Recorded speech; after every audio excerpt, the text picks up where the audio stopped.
2007 সালে বেগম রোকেয়া বলেছিলেন, ন্যাড়া বেলতলায় দুইবার চায়। তারই ধারাবাহিকতায় আমরা এইচএসসি 26-এর ফিজিক্স ফার্স্ট পেপার ব্যাচ নামানোর পরেও আবার সেকেন্ড পেপার ব্যাচ নামাইছি। এবং সেই ব্যাচে আজকে ওরিয়েন্টেশন ক্লাস। ইয়েস পিপল, ঠিকই শুনেছেন, আমাদের এইচএসসি 26-এর ফিজিক্স সেকেন্ড পেপার ব্যাচ ফ্লেমসে আজকে ওরিয়েন্টেশন ক্লাস হতে যাচ্ছে সন্ধ্যা 7টায়।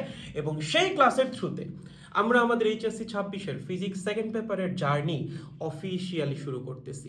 আজকের ওরিয়েন্টেশন ক্লাসে ওদের পুরো কোর্সের একটা ওভারভিউ দেওয়া হবে, এই কোর্স নিয়ে আমাদের প্ল্যান কি, যাবতীয় সকল কিছু ওদেরকে জানানো হবে। এবং মঙ্গলবার থেকে আমরা অফিসিয়ালি শুরু করে দিব ক্লাস। এখন দেখেন, আপনিও জানেন আমিও জানি, এই কোর্সে যুক্ত হইলে আপনার ফিজিক্স সেকেন্ড পেপার নিয়ে কোনো প্যারা থাকবে না। আপনার যা যা মেটেরিয়ালস দরকার সবকিছু আমরাই দিব। আপনার যত রকমের প্র্যাকটিস দরকার সেগুলো আমরাই আপনাকে দিয়ে করাবো। নতুন জানার মধ্যে আছে হচ্ছে এনরোল করার প্রসেসটা অনেক ইজি। আমাদের এখন ওয়েবসাইটে গেলে আপনার কোনো রকম ডিলেই থাকবে না।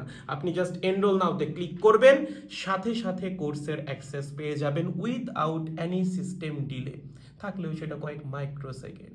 যাই হোক, আজকে সন্ধ্যা 7টার সময় ওরিয়েন্টেশন ক্লাস আমাদের ফিজিক্স সেকেন্ড পেপার ব্যাচের। দেরি না করে দ্রুত যুক্ত হয়ে যাওয়া লাগবে। এরপর আপনি বেলতলায় যান, আমতলায় যান, সেটা নিয়ে আসলে আমি কিছু বলতে চাই না। আপাতত শুভ সন্ধ্যা।